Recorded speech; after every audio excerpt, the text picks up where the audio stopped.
वालेकुम सलाम व रहमतुल्लाह व बरकातुहू। अस्सलाम मुमैया सिंह खेतीबाड़ी का किसी का अपना नहीं रैल हाजी पार्क तीन धियाँ करते हालात बंदे ने गुरबत उत्ते सिर ते चढ़ी आ अपने मजदूरी करी दी है तो खाई दी है वो भी बाद मिलती है या नहीं मिलती।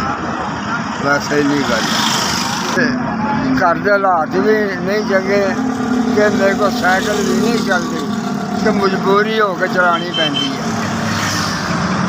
अब गुरबत नहीं छड़ती कि की करिए झिक्के खाने पैंदे ने।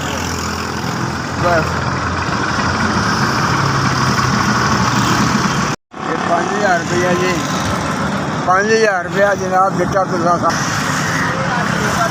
जिन्होंने 5000 रुपया भेजा उन्होंने बड़ा शुक्रगुजार मेरा जो मेरी जिंदगी के पहला चांस है मैनू मिले है तो साड़ी बड़ी बड़ी मेहरबानी आ